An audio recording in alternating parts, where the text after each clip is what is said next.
Boa tarde para você. O julgamento do ex-presidente Jair Bolsonaro e mais 7 réus por tentativa de golpe de Estado continua hoje na capital federal.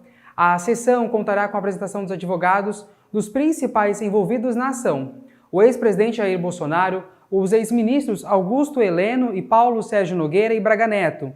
Nesta fase do processo, as defesas buscam apresentar argumentos que possam inocentar seus réus, seus clientes, das acusações.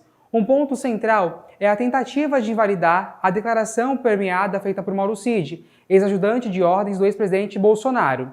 Durante as sessões anteriores, o ministro Alexandre de Moraes destacou que não se pode considerar impunidade como uma opção inviável para pacificar o país. Já o Procurador-Geral da República, Paulo Gonet, ele afirmou que não era necessária a assinatura formal do então presidente Jair Bolsonaro para caracterizar tal crime. Com esta sessão encerrando as manifestações das defesas hoje, os votos dos ministros responsáveis pela decisão final estão previstos para serem iniciados aí na próxima semana. O desfecho deste julgamento, conforme informamos ontem aqui no seu N1, deve ocorrer no próximo dia 12.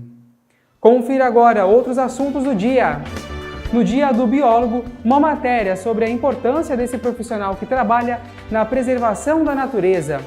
Proposta do orçamento de 2026 prevê salário mínimo em mais de R$ 1.600. No Entendendo o Direito de hoje, contratos de adesão no meio digital será o tema do nosso quadro. Falaremos do esporte e também da previsão do tempo.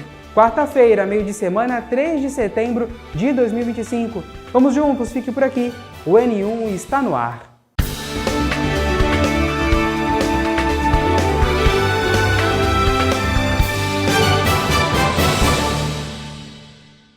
Na tarde de ontem foi realizada a 27ª sessão ordinária do Parlamento Cubatense. Quem acompanhou os detalhes nos conta agora é o repórter Washington Luiz. Uma moção de aplauso foi apresentada pelo vereador Marcos Roberto Silva Outinho na 27ª sessão ordinária. A moção foi direcionada à Escola Estadual Parque dos Sonhos, que nos últimos anos vem revelando inúmeros atletas e conquistando diversas premiações educacionais e esportivas, representando a cidade de Cubatão por todo o país. O diretor Regis Marques, as professoras Roseli dos Santos estiveram presentes, assim como vários atletas e outras pessoas ligadas ao Parque dos Sonhos. Também foram motivos de moção de aplauso por parte do vereador e foi lido o relatório final de autoria do vereador Carioca, que teve a finalidade de tratar junto à CETESB, Fiesp e também demais entidades permanentes, buscando viabilizar a reinstalação de um medidor aferidor da qualidade de ar na Avenida 9 de Abril. O vereador Guilherme do Salão solicita estudos técnicos junto à CMT, com vista à criação de uma nova linha de ônibus ligando o bairro da Ilha Caraguatá ao Cruzeiro do Sul, mediante rota alternativa. Solicitou também à SEDUC a ampliação da rede municipal de atendimento à primeira infância nos bairros Bolsão 9 e Vila dos Pescadores de equipamentos educacionais, a adoção de providências para a troca integral do mobiliário da UMI Bahia, a instalação de brinquedos na área externa da UMI Pernambuco, ampliação da estrutura física da UMI Alagoas, ampliação também da estrutura educacional da Ilha Caraguatá e também a implantação de uma creche nos bairros Bolsão 9 e Vila dos Pescadores. O vereador Topete solicitou estudos por parte da CMT visando a implantação de uma rotatória nas imediações da UMI Luiz Peruzzi, com a finalidade de melhorar a fluidez e aumentar a segurança viária naquele local. Na ordem do dia, o projeto de lei complementar, que reestrutura o regime próprio da Previdência Social do município, reestrutura a Caixa de Previdência, o que prorroga o auxílio moradia às famílias da área denominada Mantiqueira e o Bolsa Moradia às famílias por inundações dos Pilões, foram aprovados em primeira e segunda discussão. E o projeto de lei, de autoria do presidente da Casa, vereador Alexandre Mendes do Topete, que denomina Minicampo Jonathan dos Santos, lá no Costa Muniz, foi aprovado em primeira discussão. Turma, atenção para essa notícia. A Secretaria de Segurança Pública aqui do estado de São Paulo iniciou uma ação para notificar cerca de 70 pessoas que utilizam celulares com registro de roubo ou furto. A iniciativa faz parte do programa SP Mobile e utiliza o cruzamento entre os boletins de ocorrência e dados das operadoras telefônicas para identificar dispositivos que foram reativados após serem subtraídos. Os usuários que receberem essas notificações têm até 3 dias para devolver os aparelhos às autoridades. Desde o início da operação, em junho deste ano, mais de 3.500 celulares foram recuperados por meio do programa SP Mobile. O intuito é reduzir o número de dispositivos ilegais em circulação e auxiliar na segurança pública do estado de São Paulo. Mudamos de assunto para falar que hoje é celebrado o Dia do Biólogo. A data presta uma homenagem para esses profissionais dedicados ao estudo da vida em todas as suas formas e destaca a importância do trabalho desses especialistas para a saúde do planeta.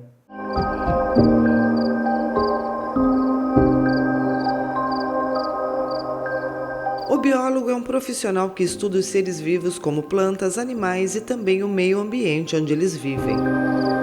Derek descobriu que queria seguir essa profissão ainda na infância, incentivado pelos pais. Eu sempre quis ser biólogo, né, desde pequeno. Sempre me identifiquei muito com animais, com planta, com meio ambiente. Sempre, né, meus pais também sempre gostaram bastante, então eu nunca me vi em outra profissão, na verdade, né. O biólogo, ele é um profissional aí crucial para o meio ambiente, porque ele está em todos os campos aí, desde estudar o início de uma vida até o equilíbrio de tudo, né? Então, acaba estudando planta, animais, micro-organismos, bactérias, o lixo, acaba também trabalhando com educação, né? Então é um profissional aí com multifacetado, né? Hoje ele coordena diversos projetos e realizações em benefício da preservação do meio ambiente. Trabalha com educação ambiental e proteção da fauna e da flora. Eu sou um dos criadores do Bioferas Aventuras.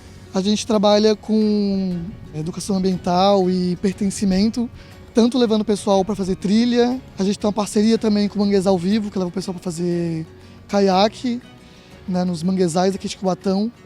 A gente também trabalha em escolas, fazendo projetos de educação ambiental, como eu mencionei, principalmente com crianças. Tem também os mutirões que a gente faz, limpando os manguezais. Nosso projeto, recentemente, no começo do ano, e é legal que a gente já conseguiu uma parceria com a Secretaria de Meio Ambiente, e a gente conseguiu fazer uma ação bem legal no começo do ano. A gente recolheu bastante toneladas ali de lixo no casqueiro, e a gente pretende estar expandindo aí, não só em Cubatão, mas também em outras cidades da Baixada. E neste Dia do Biólogo, comemorado em 3 de setembro, Derek reforça o reconhecimento de quem se dedica a estudar os seres vivos e proteger todas as formas de vida. E dá dicas de como as pessoas podem colaborar para um planeta mais saudável. Práticas simples que a gente aprende desde criança, como a reciclagem, né? A gente pode também pensar sobre o uso correto de materiais, a gente repensar o nosso consumo, respeitar a fauna, a flora, né? Se achar um bicho, aí acionar a polícia ambiental em vez de matar, né? Ou os bombeiros, né? O trabalho deles, resgatar esses animais. Ele é primordial, trabalha desde, como eu falei, com fauna, com flora, até em laboratórios, né, ajudando a medicina, ajudando milhões de projetos diferentes. Então, é um profissional que merece ser reconhecido e merece cada vez mais espaço aí no mercado.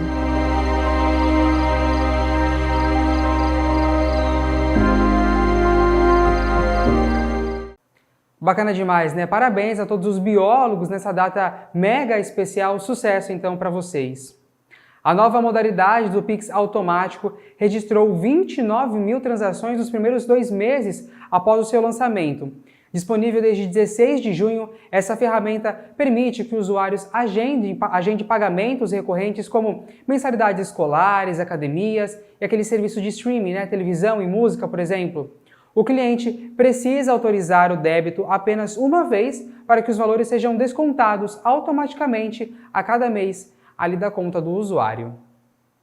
O governo federal anunciou a previsão do salário mínimo para o ano que vem. O aumento considera a variação, a inflação e também o crescimento da economia, respeitando o limite de crescimento de gastos do arcabouço fiscal. O projeto de lei orçamentária de 2026 foi enviado na noite da última sexta-feira. A nova regra de correção fez o governo elevar a previsão do salário mínimo do ano que vem. Será um aumento nominal de 7,44% em relação ao salário mínimo de R$ 1.518 em 2025. Essa alta obedece à regra aprovada no final do ano passado, que limita o crescimento do salário mínimo em 2,5% acima da inflação. Se até o mês de novembro o INPC subir mais do que o esperado, o valor final do salário mínimo para 2026 será ainda maior. Com base no acumulado de dezembro do ano passado a novembro deste ano, o governo precisará enviar ao Congresso Nacional uma mensagem modificatória no mês de dezembro. Já em relação às despesas, o governo projeta um aumento de 9%. Mais de 92% são despesas obrigatórias. O principal gasto será o pagamento de benefícios da Previdência, passando de 1 trilhão, um aumento de 1%. Outro gasto que pesa para o governo são os pagamentos ligados a pessoal e encargos sociais. Em 2026 de eleições, o governo federal quer gastar mais com investimentos. A previsão é de 83 bilhões. Só um esclarecimento que é importante ter em mente. O esforço de receita, ele supera o aumento de despesa, sem dúvida, né? A gente vai para o ano que vem com uma limitação do arcabouço um reajuste real do orçamento em razão do arcabouço de 2,5%, e a gente, para ultrapassar esse ganho de espaço fiscal para as despesas e fixar um superávit para o ano que vem, eu estou fazendo um esforço de receita maior. Porque as receitas podem não acontecer e aí compromete todo o planejamento orçamentário do governo. Entretanto, é importante que diversas ações que foram colocadas em práticas nos últimos anos precisam realmente ter um controle maior, um controle mais efetivo dessas despesas, de forma a que você não tenha um orçamento desequilibrado. E isso é necessário exatamente olhar em toda a máquina pública, todo aquele desperdício de gasto que você está colocando em prática, para corrigir eventualmente essa situação. Que realmente venha esse aumento no salário mínimo, mas que não venha um aumento das contas para a gente, né? Porque aí a balança não equaliza. Olha, vamos falar agora de mercado de trabalho com uma boa notícia. 80% dos empregos gerados pelo CAGED no primeiro semestre desse ano foram ocupados por inscritos no CadÚnico. Dos mais de 1.222.000 empregos criados nos 6 primeiros meses de 2025, 977.690 vagas foram ocupadas por pessoas inscritas no Cadastro Único, o CadÚnico, principal programa do governo federal para identificar as famílias em situação de vulnerabilidade social. Os dados do CAGED, o Cadastro Geral de Empregados e Desempregados do Brasil, também mostram um aumento na participação das mulheres no mercado de trabalho. Elas representam 52,9% do saldo de empregos, superando os homens com 47,1%. Entre os beneficiários do Bolsa Família, foram ocupadas 711.987 vagas, onde 59% foram ocupadas por mulheres. São Paulo, Minas Gerais, Rio de Janeiro, Bahia e Paraná lideraram a criação de empregos para o CadÚnico e também para os inscritos no Bolsa Família. As informações são resultado do cruzamento de dados realizado pelo Ministério do Desenvolvimento e Assistência Social, Família e Combate à Fome com os números do CAGED. Depois do intervalo, vamos entender direito sobre os contratos de adesão por meio digital. Além disso, nós falaremos do esporte e também vamos te contar a previsão do tempo para amanhã, aqui na Rainha das Serras. Agora para você, imagens do Pia do Jardim Casqueiro. Nós estamos também pelas redes sociais da TV Câmara, lá no Instagram, YouTube, também no Facebook. Fique com a gente. Os termômetros marcam agora por aqui 25 graus, não sai daí, voltamos já.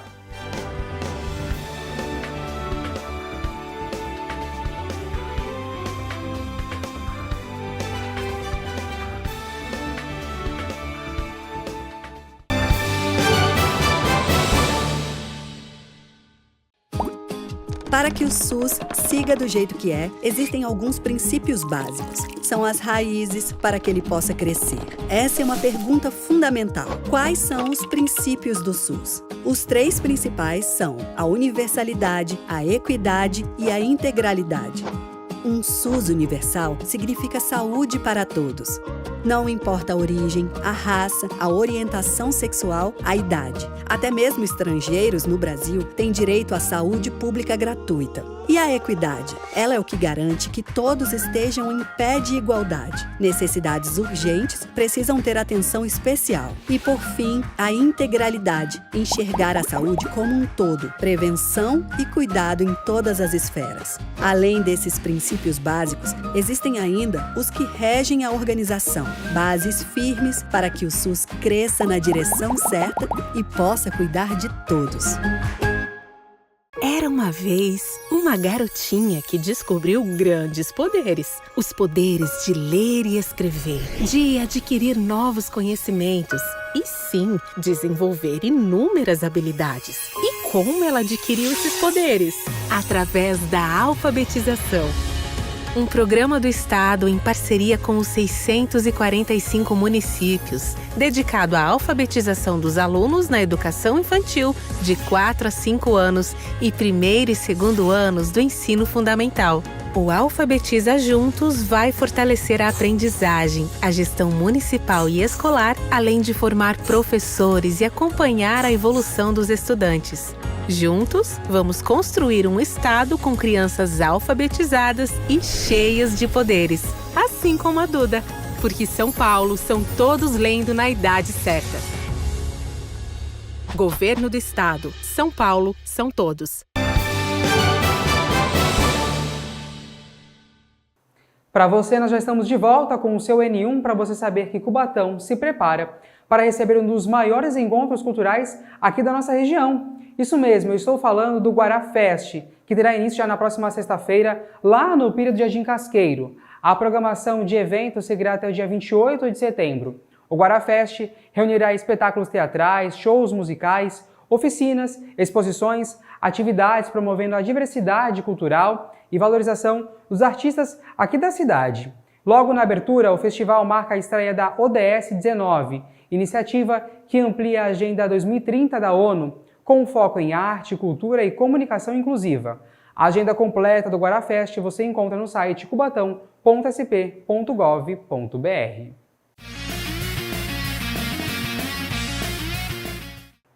Hora esportiva do nosso N, tá chegando para cá, Lucas Sena. Boa tarde para você. Boa tarde, como você tá? Tudo bem? Tamo indo. Seguindo o fluxo. Seguimos sempre o tal do baile, né? Começamos com o esporte, Sena. É isso, já você traz pra gente aí? A gente vai começar antes, né, de falar do futebol em si, a gente vai começar falando da Várzea, né? Porque a tia Sandra da Várzea ganha apoio para continuar com o futebol feminino aqui na nossa cidade. A ajuda vem da cidade de São Paulo, que acreditou no potencial de Cubatão através do futebol feminino. A cada dia que passa, o varal da Várzea aumenta e fica localizado no bairro da Fabril, improvisado por Sandra Regina, conhecida por todos como Tia Sandra da Várzea, uma incentivadora e lutadora incansável para esta modalidade esportiva. O Cantinho da Sandra reúne várias camisas de times feminino varziano de todo o Brasil e agora com um incentivo novo. Graças a Deus, cada vez aumentando mais, só gratidão, como eu costumo falar, né? Cada camisa aqui tem uma história. É um amor por cada uma, porque cada uma tem um significado, uma história.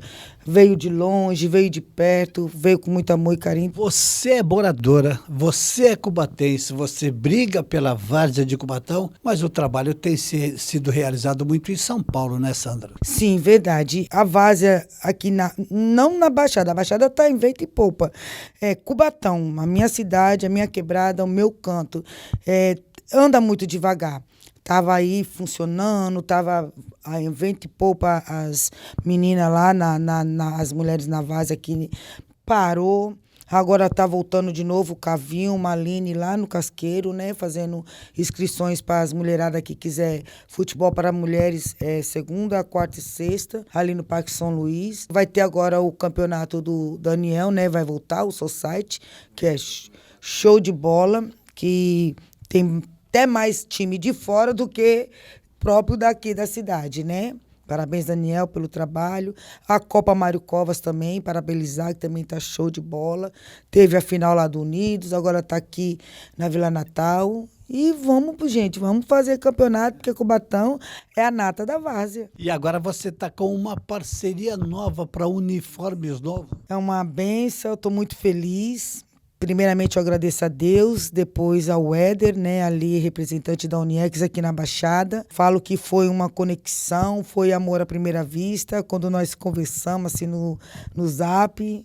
E estamos aí nessa parceria firme e forte. Estou muito feliz, muito grata. E que seja tu perguntou, né, quanto tempo ela vai o resto da vida. E agora vem aí o Natal Solidário. Isso, Natal Solidário ali, junto com Bombinha, também o Jaime Costa, da Copa Quiosque, e vários outros organizadores que estão ali, junto ali. A tia Sandra também vai estar lá, prestigiando, dia 6 de dezembro, Natal Solidário. Apoiar e incentivar o crescimento da várzea feminina na cidade de Cubatão e região é o grande objetivo. Estou aqui com a tia Sandra, um ícone da várzea, não só da praia, da Baixada, como de São Paulo. Uma pessoa que a gente está aí numa parceria legal, ela que representa a várzea. E nós somos amantes da várzea, valorizam muito isso, né? A Uniex está aqui na Baixada para poder acompanhar o ritmo daqui. A gente tem entendido que a várzea na Baixada está num processo muito grande de crescimento.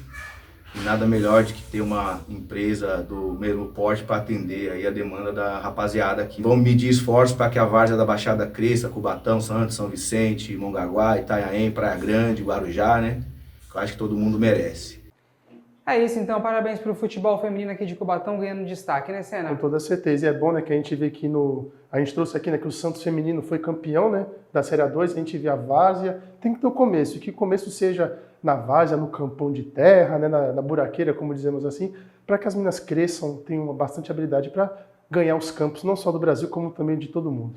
É isso. Lucas, ontem você nos trouxe aqui, né, por meio da reportagem lá, Sim, sobre aquele vai e vem do mercado. Isso. O Santos anunciou 4 reforços ontem. Pois é, Jefinho, a gente trouxe, né, e a gente fala aqui, né, no jornalismo temos o hard news, né, aquelas notícias de última hora, que a gente fala que 1 mais 1 são 2, aí nada a ver que do lado tinha mais 1, vira 3. Ontem eu trouxe, né, que o Santos estava citado com 3 reforços, né, com 4 reforços, perdão.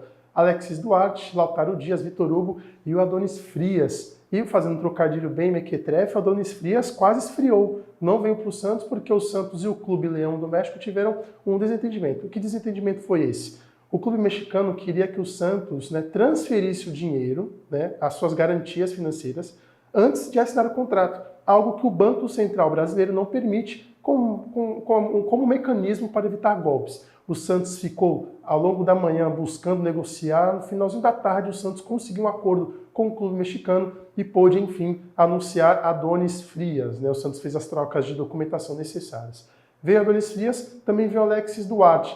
O zagueiro paraguaio, a gente vai acompanhar, né, os vídeos da apresentação. Ele é o único que está na foto. Está em foto. Por quê? Porque ele está com a seleção paraguaia e assim não vai ter o videozinho que a gente está assistindo do Santos, mas ele é o novo reforço santista e assim que sair do Paraguai, ele que é titular da seleção, vem e se apresenta na Vila Belmiro. Vitor Hugo, meio campista do Flamengo, que vem para o contrato de empréstimo até o final de julho de 2026, também foi apresentado. E além dele, o centroavante Lautaro Dias, também vem do Cruzeiro, o Vitor Hugo do Flamengo, Lautaro do Cruzeiro, contrato de empréstimo até o finalzinho de julho de 2026, ou seja, 2 por empréstimo, Jefferson, também no ano que vem, e 2 zagueiros contratados. Vamos ver agora se Vojvoda vai ter tranquilidade, porque contratações vieram, né? Vamos ver se o Santos agora vai ter um bom tempo para treinar, se começa a evoluir taticamente e assim sai dessa zona do perigo. Diferente do Santos, o São Paulo, né? Ele se frustrou aí em negociação com o Marcos Leandro. É isso, Jefinho. O que acontece, né? O atacante do Al Hilal, né, que foi revelado pelo Santos, ele estava na Arábia Saudita. E o que acontece? Ele é menino da base do Santos, né, menino da Vila, mas é torcedor do São Paulo. Então, quando o São Paulo demonstrou interesse, ele quis, né, vir para o Brasil jogar com o Tricolor. A gente vai acompanhar os lances dele enquanto eu vou trazer alguns dados da partida, né, da negociação. Segundo o Éder Traschini do UOL, o São Paulo fez 10 reuniões durante 15 horas para poder convencer o Al Hilal, teve vários dirigentes, conversou até com o técnico Simone Inzaghi do time saudita. Tiveram discussões acaloradas, né, nesse intervalo aí, falava-se inglês, os árabes ficavam irritados, falavam em árabe, os brasileiros falando em português, ficou nesse vai e vem, nesse rolo todo. Os sauditas falaram que o São Paulo tinha que pagar algum valor, seja o salário, que o salário dele não é nada baixo, 2,5 milhões de reais por mês, né, 500 mil dólares, ou então pagar algo pela transferência. O São Paulo disse que não tinha condições e que falou isso para o clube saudita. No fim das contas, o Marcos Leonardo abriu mão de receber parte dos seus vencimentos para facilitar a transferência. Contudo, o staff do jogador, em conversas com o clube árabe, não conseguiu chegar no acordo e, no fim das contas, o técnico do clube saudita disse que conta com Marcos Leonardo nas competições continentais, já que ele não foi inscrito no campeonato da Arábia Saudita. Então, Jefinho, ontem o torcedor do São Paulo ficou nas redes sociais, apertando F5, atualizando, buscando, vendo se o Marcos Leonardo viria. No fim das contas, foi uma montanha-russa. Achava que vinha, aí descia de novo. E no fim das contas, Marcos Leonardo não vem para o tricolor paulista. E no Verdão, né, Andréas Pereira já começou a treinar com o Palmeiras. É isso, Jefinho. A gente trouxe ontem aqui, né, que ele já tinha chegou ontem, na madrugada de ontem no Brasil. Hoje a gente vai acompanhar, ele já foi para o centro de treinamento do Palmeiras, né, Academia de Futebol Palmeirense. Foi lá, já conheceu seus novos companheiros, já conheceu como é que é o trabalho desenvolvido ali no CT, e ele vem para disputar uma vaga, né, ali na volância, né, como segundo volante, o famoso camisa 8, ali junto com o Lucas Evangelista. Ele que vem do Fulham da Inglaterra, já está se ambientando e pode pintar como titular no jogo contra o Internacional, que é só daqui a 13 dias, Jeff. Então ele que tem passagem por clubes da Europa, é um grande reforço e pode agregar tanto dentro como fora de campo.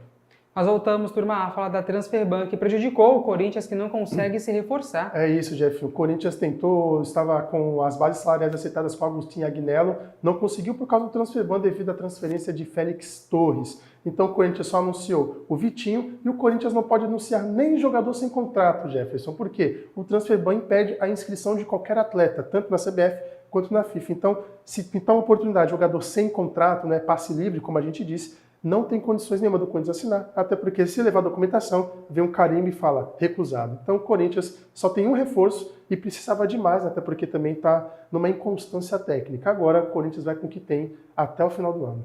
Será rapidinho, Seleção Brasileira. É isso, a Seleção Brasileira treinou ontem, vai realizar mais um treino hoje e já tem mudanças, viu gente? Nas duas laterais, no miolo de zaga, no meio campo e também no ataque. Então o Carlo Ancelotti já vai pintar algumas mudanças. Na segunda edição entrega um pouco mais, até porque hoje temos um treino, né, agora na parte da manhã. Então qualquer novidade eu trago, mas já tem um spoiler. O Wesley na lateral direita, Douglas Santos na lateral esquerda, Estevão e Rafinha vão ficar ali na linha de frente. O Brasil num 4-2-4, bem para cima, para frente da equipe do Chile, viu, Jefinho?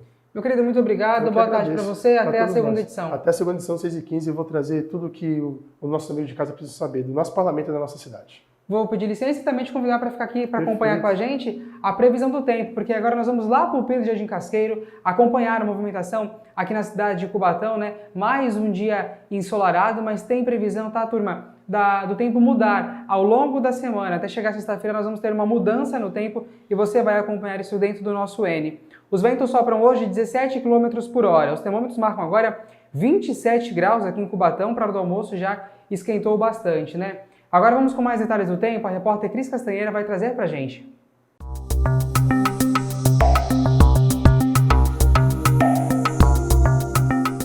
A quinta-feira começa com céu claro e predomínio de sol nas primeiras horas da manhã. No início da tarde, as nuvens começam a se formar, mas não há previsão de chuva. As temperaturas sobem um pouco, variando entre 18 e 29 graus. Os ventos sopram fracos e a umidade relativa do ar fica entre 49% e 89%.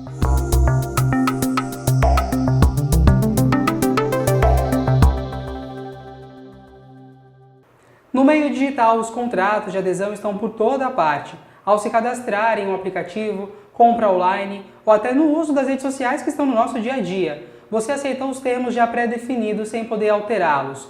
Por isso, gente, é essencial ler com toda atenção ao clicar no aceito, aquele famoso verdinho que você sempre sai clicando por aí, né? Vamos entender um pouco mais sobre esse assunto agora no quadro Entendendo Direito.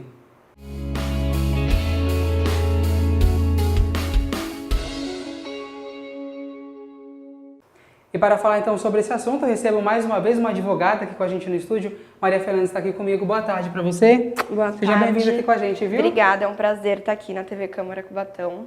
Bora lá então esclarecer um pouco sobre esse assunto, né? Algo que está aí bastante no nosso dia a dia. Sempre você com o celular na mão, notebook aberto, tem esses contratos de adesão, né? Afinal, Maria Fernanda, o que são esses contratos de adesão e por que são tão comuns no meio digital? Os contratos de adesão são os contratos em que o fornecedor de serviços pré-estabelece as cláusulas sem a possibilidade do consumidor negociar ou alterar essas cláusulas, somente aceitá-las automaticamente. E eles têm sido muito comuns no meio digital porque eles são muito práticos. É prático para a empresa e é prático para o consumidor. Maria, diz para mim então, o consumidor ele tem alguma possibilidade de negociação nesses contratos digital? Não, os contratos de adesão são justamente o tipo de contrato em que o fornecedor de serviços pré-estabelece as cláusulas e as condições do contrato sem a possibilidade do consumidor negociar ou alterar essas cláusulas. E eles têm sido muito comuns no meio digital pela praticidade.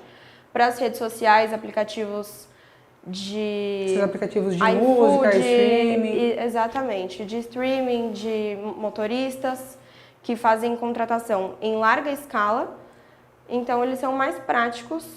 Então, é tudo que está no nosso dia a dia, né? Tanto o streaming na música quanto no vídeo. Para todo mundo que assiste uma série, é algo realmente, como ela falou, que não tem como a gente dar o nosso aval ali. Não, quero negociar X valor. Não, é aquilo que está estabelecido e não tem uma mudança, né? E qual a importância da transparência? Acho que isso é algo fundamental. A informação está clara ali no digital na hora que a pessoa for assinar aquele contrato. A transparência é muito importante em qualquer contrato, mas especialmente nos contratos de adesão, justamente porque o consumidor não tem a possibilidade de negociar, então é primordial que as informações estejam muito claras no contrato, que ele seja redigido em uma linguagem de fácil compreensão pelo consumidor, para que ele não acabe aceitando condições que ele nem sequer sabe que ele está se submetendo.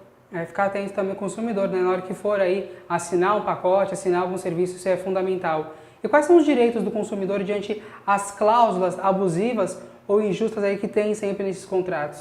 Então, apesar desse contrato ser redigido previamente sem a possibilidade de negociação, isso não quer dizer que o consumidor está desprotegido ou que pode acabar se prejudicando contratando nessa forma.